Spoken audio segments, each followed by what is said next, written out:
চাইছিস না?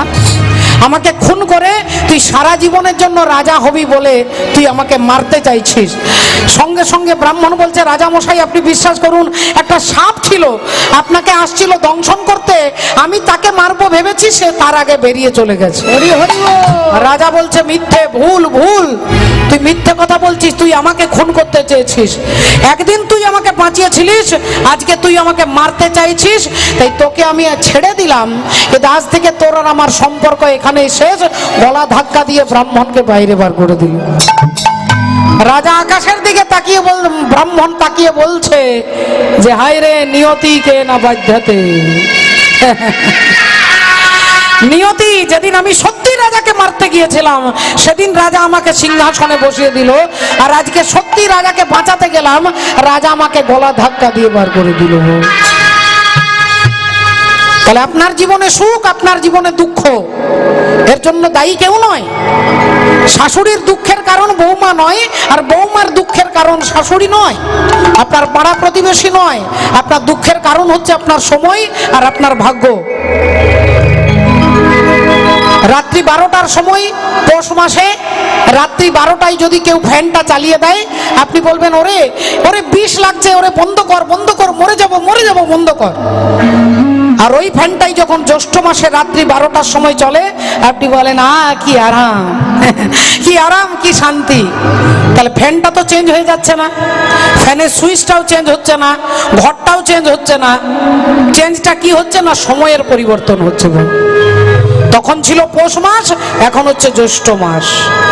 তাই কোনোটা আপনার ভালো লাগছে সেটা সময়ের পরিবর্তন। আজকে আপনার সঙ্গে কেউ ভালো ব্যবহার করছে, সময় আপনাকে ফেভার করছে।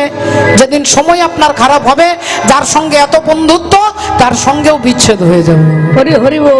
আমি সখাত সলিলে ডুবে মরি শ্যামা, দোষ করো নয় গো মা, আমার ধর্ম হলো কোদণ্ড স্বরূপ, পুণ্যক্ষেত্র মাঝে আমি বাঁধিলাম কূপ, সে কূপে বেড়িল কাল রূপ জল, কালো বনরমা, মা দোষ কারো নয় গো মা। তাহলে দেখুন বাবা ঠাকুর, আজকে কংস বোনের বিয়ে দিয়ে বোনকে শ্বশুর বাড়ি নিয়ে যাচ্ছে। বোন ভাবছে আমার দাদার মতো আমাকে ভালো আর জগতে কেউ বাসে না, কিন্তু একটা ভ্রান্ত ধারণা। একটুক্ষণ পরে মা দেবকী বুঝতে পারবে। কংস রথটা চালিয়ে নিয়ে যাচ্ছে, এমন সময় নিয়তি বলছে, আপনার কপালে লেখা আছে আপনার বোন দেবকীর অষ্টম সন্তান আপনাকে হত্যা করবে। আর যেই এ কথা বলেছে অমনি কংস বললেন, তাহলে তুই দাঁড়া, তুই আমার ক্ষমতাটা দেখে যা। এক লাফে রথ থেকে নামলেন, আর রথ থেকে নেমে গিয়ে বাঁ হাত দিয়ে দেবকীর চুলের মুঠিটা টেনে ধরেছে। আর দেবকীর চুলের মুঠিটা টেনে ধরে আর দেবকীকে তলোয়ার দিয়ে মারতে যাচ্ছে। আর যেই মারতে যাচ্ছে, মহাজন বলছে, এতক্ষণ দেবকী ভাবছিল যে আমার দাদার মতো আমাকে কেউ ভালোবাসে না, এবার সেই দাদাই তলোয়ারটা খুলে দেবকীকে হত্যা করতে যাচ্ছে। তাহলে বাবা ঠাকুর, একটুক্ষণ আগে বললাম যে সময় আর ভাগ্য, এর দ্বারা রাষ্ট্রপতিও পরিচালিত, প্রধানমন্ত্রীও পরিচালিত, আর মুখ্যমন্ত্রীও পরিচালিত। এর বাইরে আমরা কেউ যেতে পারবো না। রাধে রাধে। আর যখনই দেবকীকে মারতে যাবে, উনি বসুদেব বলছেন, মহারাজ আপনি আমার স্ত্রীকে মারবেন না, মহারাজ আমার স্ত্রীকে আপনি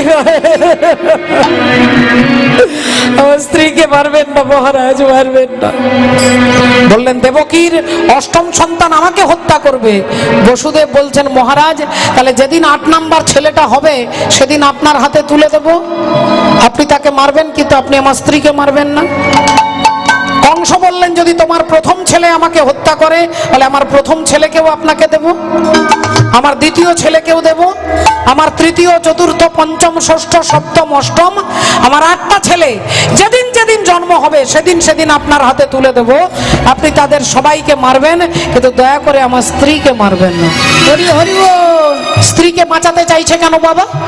8টা ছেলেকে দিয়ে দেব, কিন্তু আমার স্ত্রীকে মারবেন না। কেন? কারণ বসুদেব জানে যে 8 নাম্বার ছেলেটা হবে ভগবান, আর ভগবানকে পেতে গেলে দেবকীকে রাখতে হবে, কারণ দেবকীর গর্ভেই ভগবান আসবে। তাহলে ভগবানকে পেতে গেলে দেবকীকে রক্ষা করতে হবে, আর ভগবানকে পাওয়ার জন্য যদি 7টা ছেলে মরে যায় আমার তাতে কোনো দুঃখ নেই। বলে তবু তো আমি ভগবান পাবো, তবু তো আমি ভগবান পাবো, তবু তো আমি ভগবান পাবো, তবু তো আমি ভগবান পাবো। ভগবানের লাগি আমি সবে বিসরে জীব, তবু তো আমি ভগবান পাবো, ভগবানের লাগি সব বিচারে জীব, তবু তো আমি ভগবান পাবো, ভগবানের লাগি সবে বিসরে জীব, তবু তো আমি ভগবান পাবো, তবু তো ভগবানকে পাবো। আহা, রাধে রাধে। এ কথা যেই বলেছে কংস মনে মনে চিন্তা করছে। কংস চিন্তা করছে যে 8টা ছেলেকে যদি মেরে ফেলি তাহলে আর বসুদেবকে মারারও দরকার নেই, আর দেবকীকে মারবারও দরকার হবে না, কারণ 8টা ছেলেকে হওয়ার সাথে সাথে আমি মেরে ফেলবো।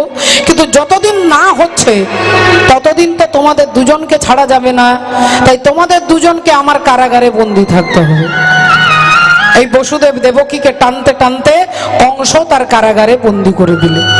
মোটা মোটা লোহার চেন দিয়ে দেহটাকে বেঁধে দিলেন, পিঠের ওপরে একটা পাথর চাপিয়ে দিলেন, অকথ্য অত্যাচার করে, অকথ্য আঘাত করে, আর বসুদেব দেবকী কাঁদে আর ভগবানকে ডাকে। আর ভগবান সব সইতে পারে বাবা ঠাকুর, ভগবান ভক্তের চোখের জল আর অহংকার এই দুটো জিনিস সইতে পারেন না। হরি হরি বল। অহংকার আর চোখের জল ভগবানের সহ্য হয় না। রাধে রাধে। মাননীয় ভক্তমণ্ডলী, ভক্তিমতী মায়েরা, কুরুক্ষেত্রের যুদ্ধ শেষ হয়ে গেছে, পঞ্চপাণ্ডব জিতে গেছে। আর পঞ্চপাণ্ডব জিতে গেছে আনন্দে ভীম আর অর্জুন বলতে বলতে যাচ্ছে। ভীম বলছে আমার জন্য জিতেছে, অর্জুন বলছে আমার জন্য জিতেছে। ভীম বলে আমার জন্য, অর্জুন বলে আমার জন্য জিতেছে। এই দুজনে আলোচনা করতে করতে যাচ্ছে, হঠাৎ শুনতে পাচ্ছে কে যেন খিলখিল করে হাসছে। চমকে উঠলেন ভীম, ভাই দেখ তো অর্জুন, কে হাসছে? আর অমনি অর্জুন সামনে পেছনে চারিদিকে তাকিয়ে দেখছে কেউ নেই। হঠাৎ দেখছে মাথার উপরে তাকিয়ে দেখছে একটা কাটা মাথা খিলখিল করে হাসছে, একটা কাটা মুন্ড খিলখিল করে হাসছে। অমনি ভীম দেখতে পেয়ে গদাটা তুলে বললেন, তবে রে বেটা দাঁড়া, দেখাচ্ছি মজা।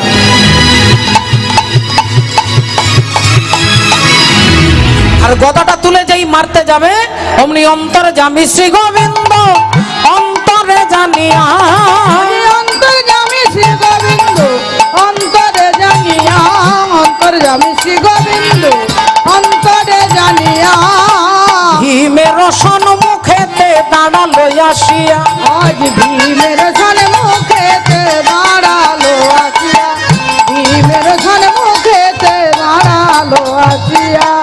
আর অমনি ভীমের কাছে দাঁড়িয়ে ভগবান বললেন, আরে আরে আরে আরে আরে, ও ভীম দাদা, আরে কাকে মারবে গো দাদা, কাকে মারবে? ভীম বলছে তুমি আমার হাতটা ছেড়ে দাও, কৃষ্ণ আগে ওকে মারবো, তারপরে তোমার সঙ্গে কথা বলবো। ভগবান বললেন, দাদা গো, আগে আমার সঙ্গে কথা বলো, তুমি যাকে মারবার জন্য গদাটা তুলেছো ও কিন্তু তোমার সম্পর্কে নাতি হয় গো দাদা, ও তোমার নাতি, অসম্ভব। একটা রাক্ষস কখনো আমার নাতি হতে পারে না, একটা রাক্ষস কখনো আমার বংশে, আমার গায়ের রক্ত তার শরীরে থাকতে পারে না। ভগবান বললেন, কেন দাদা, ও রাক্ষস বলে? ও দাদা, ভীম দাদা, এই যে কাটা মাথাটাকে দেখছো কিন্তু সত্যি তোমার নাতি হয়। যদি বিশ্বাস না হয় তাহলে তুমি যে বংশে জন্মগ্রহণ করেছো সেই বংশের নাম চন্দ্রবংশ, আর চন্দ্রবংশের প্রথম পুরুষ হচ্ছে ভগবান শ্রী বিষ্ণু। বিষ্ণুর নাভি থেকে সৃষ্টি হলো ব্রহ্মা, ব্রহ্মার পুত্র অত্রি, অত্রির পুত্র সোম, সোমের পুত্র বুধ, বুধের পুত্র পুরুরুবা, পুরুরুবার পুত্র আয়ুষ, আয়ুষের পুত্র নহুষ, নহুষের পুত্র যজাতি, যজাতির পুত্র যদু, যদুর পুত্র পুরু, পুরুর পুত্র জন্মেঞ্জয়, জন্মেঞ্জয় পুত্র প্রচিষ্যান, প্রচিষ্যানের পুত্র মনুষ্য, মনুষ্যের পুত্র চারুপদ, চারুপদের পুত্র শুদ্ধু, শুদ্ধুর পুত্র বহুগব, বহুগবের পুত্র সংজাতি, সংজাতির পুত্র অসংজাতি, অসংজাতির পুত্র রুদ্রাস্য, রুদ্রাস্যের পুত্র ঋতেশু, ঋতেশুর পুত্র রস্তিনাভ, রস্তিনাভের পুত্র রেভি, রেভির পুত্র দুষ্মন্ত, দুষ্মন্তের পুত্র ভরত, ভরতের পুত্র ইক্ষু, ইক্ষুর পুত্র সংবরণ, সংবরণের পুত্র সুধনু, সুধনুর পুত্র সুহত্র, সুহত্রের পুত্র চবন, চবনের পুত্র কৃতি, কৃতির পুত্র উপরিচর বসু, উপরিচর বসু পুত্র জরাসন্ধ, জরাসন্ধের পুত্র সহদেব, সহদেবের পুত্র সোমাপি, সোমাপির পুত্র কুকু, কুকুর পুত্র জন্নু, জন্নুর পুত্র সুরত, সুরতের পুত্র বিদুরথ, বিদুরথের পুত্র রাধিক, রাধিকের পুত্র অযুতায়ু, অযুতায়ের পুত্র অক্রধন, অক্রধনের পুত্র দেবতিথি, দেবতিথির পুত্র ঋক, ঋকের পুত্র দিলীপ, দিলীপের পুত্র প্রতীপ, প্রতীপের পুত্র শান্তনু, শান্তনুর পুত্র বিচিত্র বীর্য, বিচিত্র বীর্যের পুত্র পাণ্ডু, পাণ্ডুর পুত্র তুমি ভীম, তোমার ছেলের নাম ঘটোৎকচ, আর ঘটোৎকচের ছেলে যার নাম হলো বর্বরী। হরি হরি বল। তাহলে যে কাটা মাথাটা দেখছো তার নাম বর্বরিক, সে তোমার নাতি। যেই বলেছে ভীমের হাত থেকে গদাটা মাটিতে পড়েছে ধড়াম করে। ভীম বলছে কৃষ্ণ তাহলে আমার নাতির মুন্ডটা কাটা হলো কি করে, আমার নাতির হাত কোথায়, পা কোথায়? ভগবান বললেন এই তত্ত্ব জানতে গেলে যেতে হবে যেদিন কুরুক্ষেত্রের যুদ্ধ। সেদিন তোমার নাতি একটা ভাঙা রথে বসে ভগবানের নাম স্মরণ করতে করতে আসছেন, ভগবানের নাম স্মরণ করতে করতে বর্বরিক আসছে। হরি বল, হরে কৃষ্ণ। ভক্তমণ্ডলী, ভক্তিমতী মায়েরা, এখন বর্বরিক আসছে ভগবানের নাম স্মরণ করতে করতে। আসুন আমরাও একটু নাম স্মরণ করতে করতে যাব। তু আনা রে গোপাল ও মনে লেনে তু আনা, তু আনা রে গোপাল মন লেনে তু আনা, তু আনা রে হাতে তালি, হরি বল। মন লেনে তু আনা।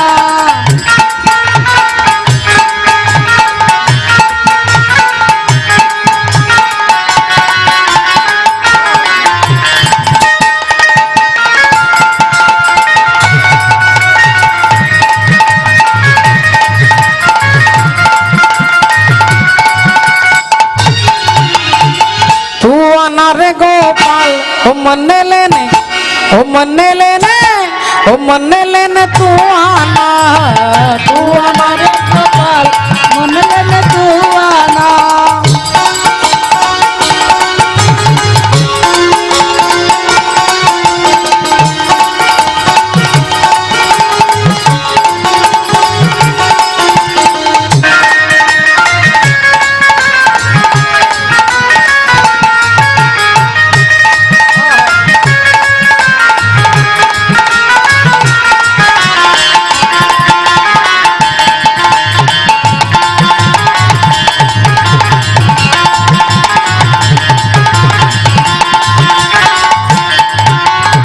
हाथी ना लाना गोपाल घोड़े ना लाना, हाथी ना लाना गोपाल घोड़े ना लाना, हाथी ना लाना गोपाल घोड़े ना लाना, हाथी ना लाना गोपाल घोड़े ना लाना।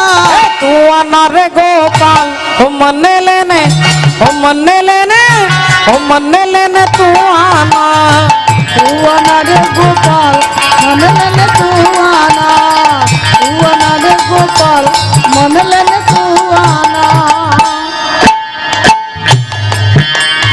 मनो इश्क दा लगिया ओ, मनो इश्क दा लगिया ओ, मेरे बचने की नैयो उम्मीद, मेरे बचने की नैयो उम्मीद, मनो इश्क दा लगिया ओ, मेरे बचने की नैयो उम्मीद, मेरे बचने की नैयो उम्मीद।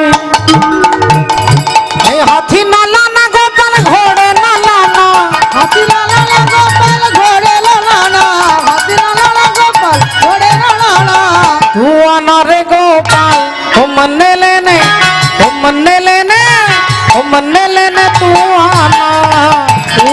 রে গোপাল মনলেন তুয়ানা তুয়ানা রে গোপাল মনলেন তুয়ানা তুয়ানা রে গোপাল মনলেন তুয়ানা। बोलो राधा रानी की, জয় बोलो भगवान कृष्णचंद्र की, জয় अनंत कोटि भक्त वृंदों की জয় जय जय श्री राधे। রাধে রাধে। এখন বর্বরিক আসছেন ভাঙা রথে বসে ভগবানের নাম করতে করতে, আর হরি নামে ভগবান হরি নাম নেমে দাঁড়িয়েছে। আর এরকম করে দাঁড়িয়ে বললেন, দাঁড়াও, এই যে ছেলে, কি নাম তোমার? আগে ঠাকুর, আমার নাম হচ্ছে বর্বরিক। কোথায় যাচ্ছ? আমি যাচ্ছি কুরুক্ষেত্রের যুদ্ধে। আচ্ছা, তা কুরুক্ষেত্রের যুদ্ধে তুমি যাচ্ছ, ওখানে তোমার কে আছে? ওখানে আমার দাদু আছে। তোমার দাদু কি নাম? আগে দয়াল ঠাকুর, আমার দাদুর নাম হচ্ছে ভীম। ভীম, আচ্ছা, তাহলে তুমি ভীমের নাতি? আগে হ্যাঁ। তা তুমি যেহেতু ভীমের নাতি, তাহলে তুমি নিশ্চয় পঞ্চ পাণ্ডবের দলে যোগদান করবে। বর্বরিক মাথা নেড়ে বললেন, আগে না না, আমি পঞ্চ পাণ্ডবের দলে যোগদান করব না, আমি দাদু দুর্যোধনের দলে যোগদান করব। আমি পঞ্চ পাণ্ডবের দলে নয়, আমি দুর্যোধনের দলে যোগদান করব। এ কথা যখনই বলেছেন, রাধে রাধে, ভগবান বললেন, তোমার দাদুর দল ছেড়ে দিয়ে তুমি দুর্যোধনের দলে যোগদান করবে কেন? বললেন, ঠাকুর, আমার কে আপন কে পর আমি বুঝি না। আমি এইটুকু বুঝি যে যেদিন আমার মা আমাকে বলেছিল, ওরে বর্বরিক, যদি কোনোদিন কোনো যুদ্ধে অংশগ্রহণ করিস, তাহলে যে পক্ষটা দুর্বল পক্ষ, সেই দুর্বল পক্ষে যোগদান করিস। হরি হরি বল। তাই আমার মা আমাকে দুর্বল পক্ষে যোগদান করতে বলে গেছে, আর আমি মাকে ছুঁয়ে কথা দিয়েছি, তাই দুর্বল পক্ষ দুর্যোধনের দলেই যোগদান করব। ভগবান বললেন, এই যে ছেলে, দুর্যোধন দুর্বল নয়, দুর্বল হচ্ছে পঞ্চপাণ্ডব। পঞ্চপাণ্ডব হচ্ছে দুর্বল। দুর্যোধনের পক্ষে 11 অক্ষহীনী সেনা আছে, আর পঞ্চপাণ্ডবের পক্ষে 7 অক্ষহীনী সেনা আছে। বললেন, ঠাকুর, দুর্যোধনের পক্ষে 11 অক্ষহীনী কেন? যদি 22 অক্ষহীনী সেনা থাকতো, তবু দুর্যোধনই হচ্ছে দুর্বল, আর পঞ্চপাণ্ডব কখনো দুর্বল নয়। কেন পঞ্চপাণ্ডব দুর্বল নয়? কেন? বলে, যে পক্ষে তুমি থাকো, যে পক্ষে তুমি থাকো, তারা কি দুর্বল হতে পারে? হরি হরি বল।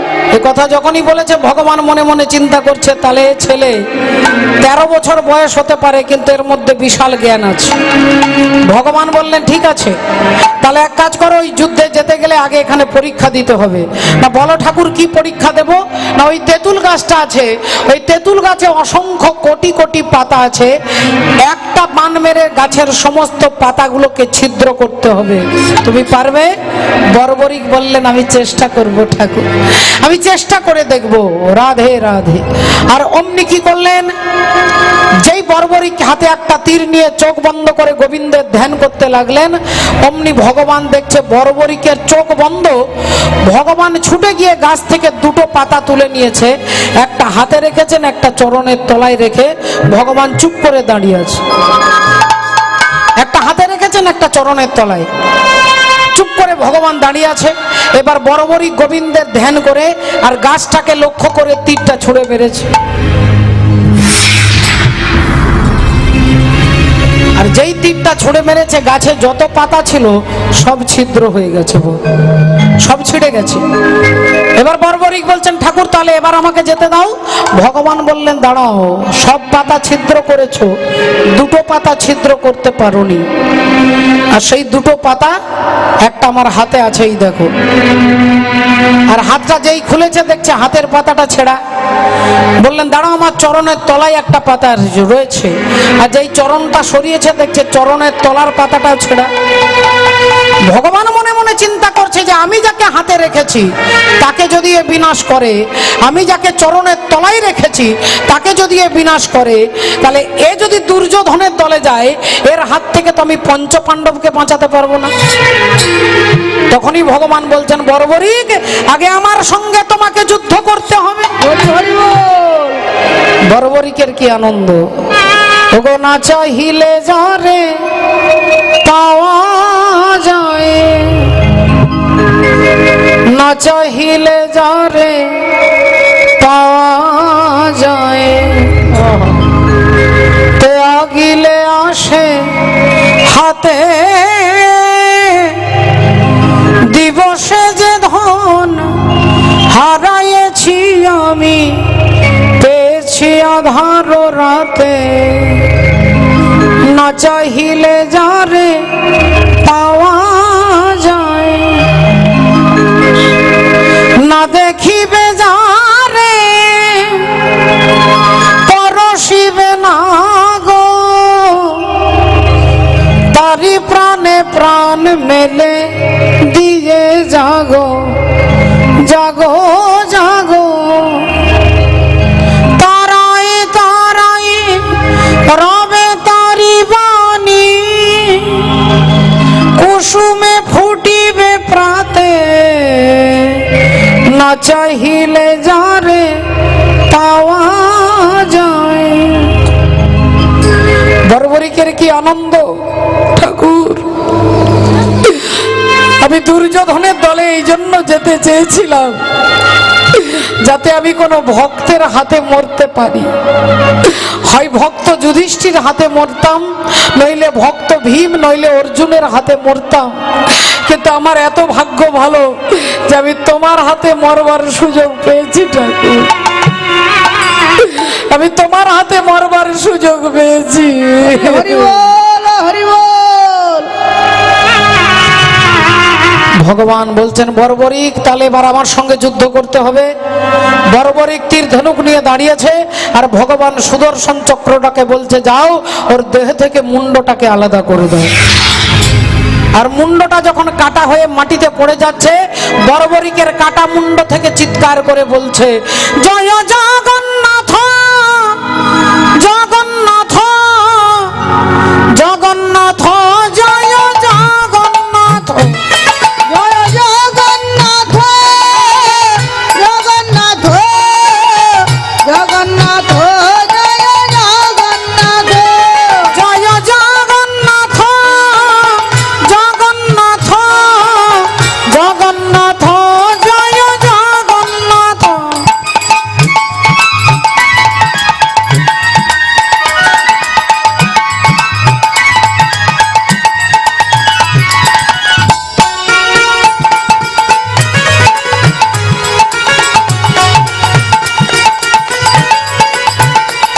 জয় রাধা মাধব,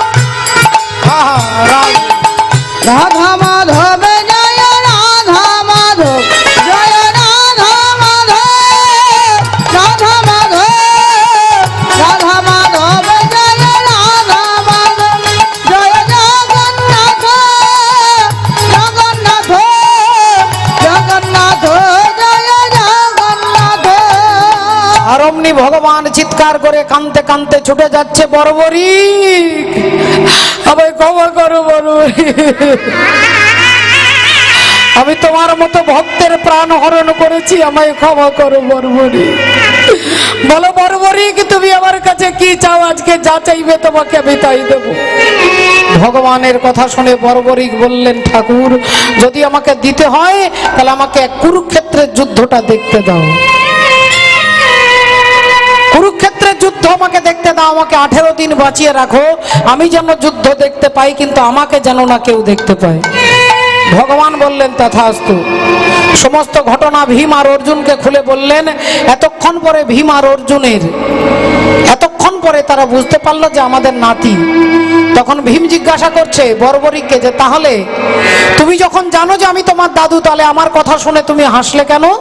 তখন বর্বরিক বলছে ঠাক দাদু ওই যে তুমি বলছো আমি না থাকলে হতো না, অর্জুন বলছে আমি না থাকলে হতো না, আসলে যুদ্ধটা তো আমি দেখেছি, যাকে তুমি মেরেছো তাকে মারবার অনেক আগে তিনি তাকে মেরে রেখেছেন, তুমি নিমিত্ত মাত্র। তিনি মেরে রেখেছেন, তুমি নিমিত্ত, আর তুমি নিমিত্ত হয়ে অহংকার করছিলে তাই আমার হাসি পাচ্ছিল।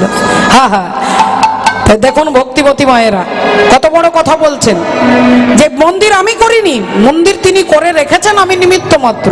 এ বাড়ি আমার তৈরি করা নয়, এ বাড়ি আমি করিনি, আমি নিমিত্ত, তিনি বাড়িটা তৈরি করে রেখেছেন।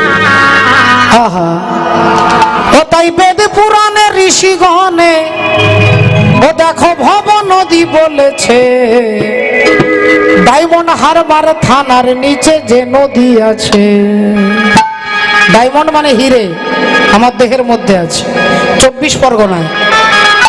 আপনাদের 24 পরগনা জেলাতেই ডায়মন্ড হারবার আছে। 24 পরগনা, এই দেহের মধ্যে 24টা তত্ত্ব আছে বাবা।